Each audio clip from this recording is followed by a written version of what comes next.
YouTube. Susan Taylor here from Fairfax Surrogacy.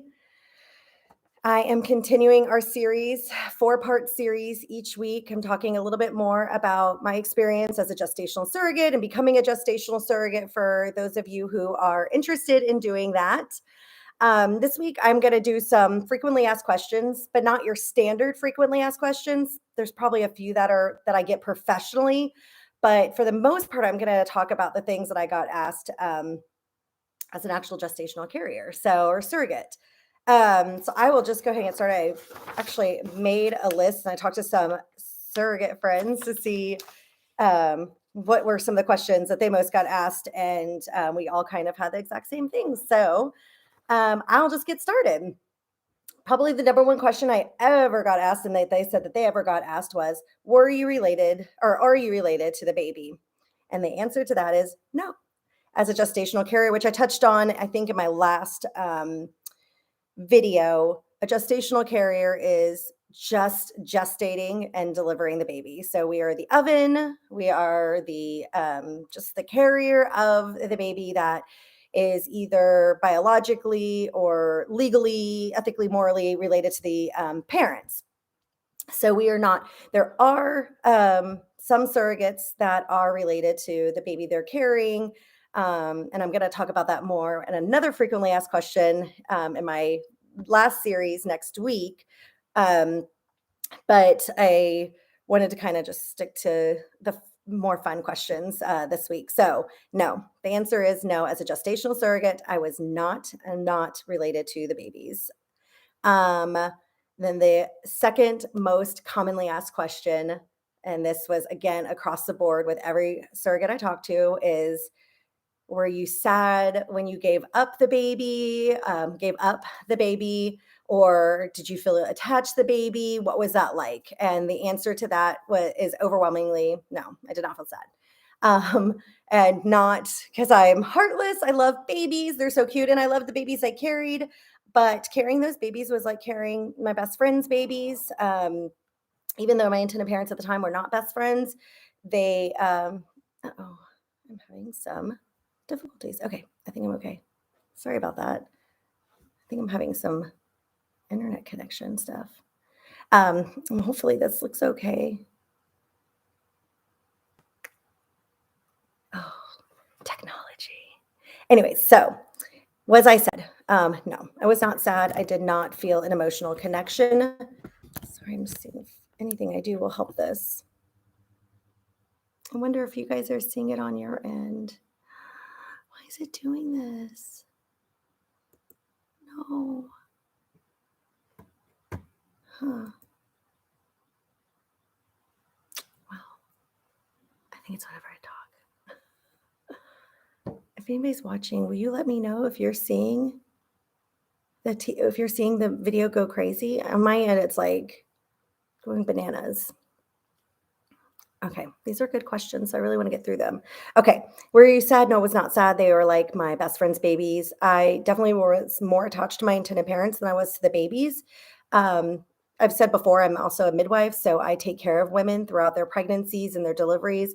I related being a surrogate to that. I was basically there to take care of the pregnancy, make sure the baby was safe and healthy, and had a safe and healthy delivery until baby could go back to the parents. I wasn't giving them up. I was giving them back. They were never mine to begin with. And so, no, there was no sadness. There was no preparation for a baby outside just preparing for birth, for delivery, for postpartum. But I wasn't, picking a name. I wasn't picking out clothes. Besides, I did buy some clothes, but I wasn't decorating a nursery and getting a wardrobe together or a diaper bag or anything like that. So there was no like anticipation of adding to my family. So there was no sadness once the baby was gone. It was seeing my intended parents hold their baby for the first time. It rivaled seeing my own babies for the first time at my own births. So any sadness that I might have felt, if that was even going to be a thing, because our bodies do their own things sometimes, our hormones do their own things, no matter what our brains say or our hearts say, just women and pregnancy. Seeing them hold their babies, I think, would have taken away any sadness I would have had anyways. It was legitimately two of the best days of my entire life, getting to see them become parents and hold their babies for the first time. So, no, I did not feel sad and I did not feel like I was giving up a baby because I was just giving back a baby. Did you know the parents? I get asked that as probably just as much as I get asked if I was sad. No, I did not know the intended parents either time. My first time, which I talked about last time, my first time I met through um, um, kind of a mutual friend of a mutual friend. And then the second time I went through a surrogacy agency. So I did not know them beforehand. How much were you paid or compensated? I don't ever talk about my compensation, but I will say standard for a first-time surrogate to be compensated for their base compensation, meaning just the compensation for the actual pregnancy, is anywhere from, I'd say, it's so hard because there's so many agencies and so many people do things different, and independent's totally different. But I would say standard in the industry is probably for a first time surrogate 30,000 to 45, 50,000 for base compensation. So that's what you get paid. That's divided usually in 8 to 10 payments, months. Each month you get a portion of that, an equal portion. And then there's things like maternity clothes allowance and embryo transfer fees and monthly allowances and mileage and travel reimbursement. But that's something I'm going to talk about more next week. So I don't want to focus on that for very long. But that is typical in the industry if you're going through an agency. Independent surrogates, or it's kind of all over the place. I wouldn't even really know where to start with saying how much they get paid. Do you still talk to the parents or see the babies? I do still talk to both sets of parents. My intended mom and I'm friends with all of them on Facebook and Instagram and, social media in general. So I get to see both little boys. They're two boys. I get to see both little boys grow up, and I get to see both families interact with the little boys, which is really sweet. They are adorable. And then I interact with my first intended mom a little less often. We interact a lot on social media, but she does send me texts like on his birthday and on his first day of school. And she sends me really, really funny texts. Like, he's the most hilarious 7-year-old on the face of the earth. And he's super, super, super smart. And just to protect her privacy, I will not share those stories here, but I wish I could because he's really funny. And when I get a text from her, I know it's going to be hilarious. And he fully knows that he knows his whole story about how he was created and how he was grown and born, and he talks about me in that way and things that he remembers from being inside of my uterus, and it's hilarious. My second set of intended parents, which I think I talked about last week, we became very, very close, and so I talk to them at least every week, several times a week, a lot of weeks, just depending on our schedules and what's going on. And then, of course, I get to see him grow up too. And he's adorable and also super smart. And I wish I could take credit for how smart both of those little boys are. I obviously do not, but I cannot. But I feel like there's something there, maybe. How did my kids feel about it? My kids were fine. Kids are resilient. They don't care about a lot of things as much, I think, as we think they do. And then they care about a lot of things, I think, more than we think they do, depending on what we're talking about. So were my kids curious? Yes, they were young. My first journey, my youngest was 2, a little over 2. So then for my next journey, he was a little over 4. My first journey, he really wasn't at all interested. He didn't really know I was growing a baby. He didn't really understand it. My 4-year-old, at the time I had a 4-year-old then too, and he was more into it. And but he always referred to the baby as the parent's name. It was just the parent's name, like one word, so and so's baby. And so it was like that was the baby's name, was so and so's baby. And then once he was born, he was baby, what his name is, and he still is that. In fact, when we wished him a happy 7th birthday earlier this month, it was happy birthday, baby. So he's still a baby to us. So yeah, they were great. They didn't really care. My oldest was, I don't know, maybe 12 at the time. And then 2 years older than that, maybe 11 and 13. I'm not sure. I'd have to do math and I'm not. Anyways. So, and he was kind of disinterested. He's a boy, he's in middle school. He wasn't really all that interested in the whole thing. We talked about it. He understood what I was doing and why I was doing it. And he saw the babies, both of them. All my kids saw both babies, and held them. And we got pictures and all of that together, but they were not sad about it. They did not, they were like, bye when they left. They all knew why we were doing it. And I did talk about it from the beginning. And I think actually that's one of my questions. Yes. So I'm going to talk about that next week in more depth, like how to prepare your kids for a surrogacy journey. So I will dive into that question a little bit deeper. Was my husband, family, and friends supportive? I get asked that a lot. And yes, in fact, I don't think in either journeys I had a single person who wasn't 100% supportive of my decision. I talked to my husband first about it, and he had some reservations. I think, like most men, are just worry about my safety and my emotional well-being. Those were his two biggest concerns. But we researched it, like I talked about before. We researched for so long that we were able to get those questions answered through research and talking to other people. And then, of course, meeting our intended parents really helped him see why we were doing this, and any risk that could come along with it was so minimal compared to what we were doing to help this family. And we felt so strongly about it that, of course, we hoped for the best and everything was great.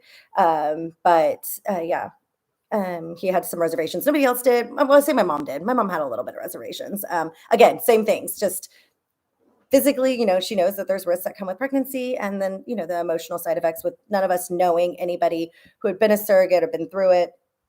The next time they both were 100% on board. And actually by the end of my first journey, my mom, we call her Nani, my kids call her Nani, and she was Suro Nani by the end of it. So if that tells you anything, and she was at both deliveries, right there with both grandmas who were at both deliveries. So yeah, very supportive. My in-laws were all super supportive. Of course, I'm a midwife, so I'm in the birth community, and I'm around a ton of women who love women and love pregnancy and love birth, and understand fertility and feel really strongly and passionate about that also. So I had a ton of people supporting me. I never had anybody say anything negative. And I didn't actually write this down as a question, but I did get asked. I get asked a lot. And when I'm working with, surrogates, women who want to become surrogates, is if I had any criticism about helping a same-sex couple. And again, no, I didn't. And I know that some people do. It's probably my circle. No, I did not, thankfully. I was very lucky to have every single person. And if anybody wasn't supportive, they definitely did not say it to my face. So everybody in my circle was super sweet and super supportive through both journeys. So I was really lucky for that. And that's something that you need. Not everybody's going to agree. And I see some people whose mom doesn't agree, or their mother-in-law or their father-in-law, and they just don't really understand it. And I think a lot of times they think it's because that the surrogate is going to be related to the baby, and are we ever going to see the baby? And then of course they're worried about her as well. And I don't think you can please everybody. I think if having as much support as possible is the best. Definitely you want your spouse or your partner to be supportive 100%. If they're not, don't do it. I will definitely say that it's a lot. And a lot, you rely on them a lot, just like you would in any pregnancy. So they definitely need to be 100% on board. As for your super sweet neighbor that, she doesn't have to be on board. But it's nice if she is. Let's see. Did the embryo transfer hurt? No, the embryo transfer did not hurt. Anytime if you've ever had somebody touch your cervix, it's not comfortable, and they do have to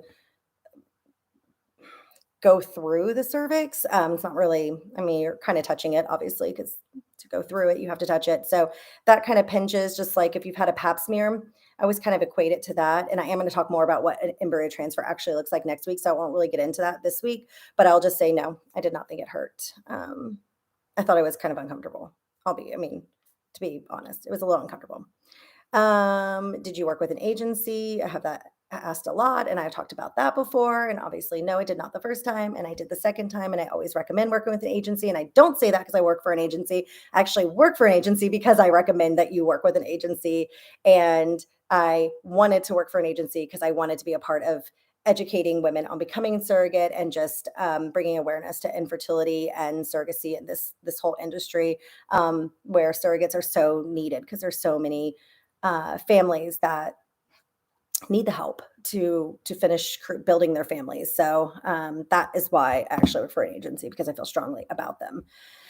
Did you have to travel? I did for my second journey. My first journey, my intended parents, because we met through a friend of a friend, they were local to me. So the clinic was local to me. So I did not have to travel for that one more than 45 minutes down the road. My second one there, and I'm in Texas. I don't know if I've said that before. I'm in the Dallas Fort Worth area. Their clinic was in Chicago. So I did travel there once for the medical screening and then once for the embryo transfer. Both super easy trips. And I will talk about that more next week too. Did you take medications? I actually just got asked this question this week talking to somebody who's thinking about becoming a surrogate. Yes, I took medications. Yes, most people take medications. Can there be a natural cycle? Yes, there can be a natural cycle. Most of the times when you're working with frozen embryos and intended parents, there's going to be medication involved. Typically at least estrogen and progesterone because they're manipulating your body to accept a pregnancy when it would not otherwise be being pregnant. So, yes, most of the time you do have to take medication. And we'll talk more about that next week too, and what that looks like and side effects and all of that. And then the $1,000,000 question, and I actually asked this of every single surrogate that I talked to preparing these questions is, would you do it again? And obviously the answer is yes, I did do it again. And actually, I almost did a third journey, and then I did my medical screening in February of 2020, and March of 2020, the world shut down. And by the end of that year, it was a lot for both of us. And so we decided not to move forward. And I decided at that time that I was not going to do another journey. I felt really good about the fact that I had built 3 families between mine and these other 2 families and these 2 sweet little boys. I felt good about what I had done and decided I would not do anymore. Although I will say, working for an agency, it's really hard because you meet so many intended parents and they're all just as deserving as the next to have their dreams fulfilled, and you want to be able to help everybody. And I think that's probably why most surrogates do it again. I know very few surrogates who have done one journey. Most of them have done multiple, either a sibling journey, so having a baby for the same family and making their first surrogate baby a sibling. In fact, I know some who have done 3 for one family, which is super, super sweet to grow their whole entire family. I can't even. It's so adorable and sweet and amazing. So most surrogates do it again, and it's just because it's an incredible experience. And yeah, I would not do it again now. And that's only because I've had 6 babies and I'm in my 40s now. And it's just really not safe for me to do it again. You know, once you've had, you become a grand multip, as I'm called in the medical field, once you've had enough babies, like I have, and 6 plus babies, and you are well into your 40s, it's just not ideal. And like I said, if I didn't just say I'm done, I probably would keep going forever and ever, just having people's babies because I want to help everybody. So yeah, those are my most commonly asked questions as a surrogate. Next week, like I said, I'm going to dive into more of kind of blending those, but blending them into like what I'm asked professionally about becoming a surrogate. And I talk to potential surrogates every single day for years now. So I'm going to talk about a little bit more, dive in deeper to the questions that I just went over, and then talk more about what I get asked professionally. So join us next week. I will do an evening again next week. I try to rotate.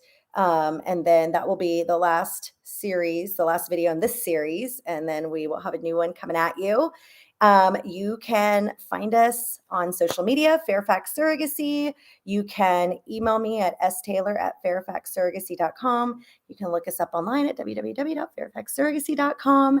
And you can post comments in the link below once this video is posted. And I will be happy to answer any other questions you have and add them to my list for next time. Hope you all have a great day. Bye.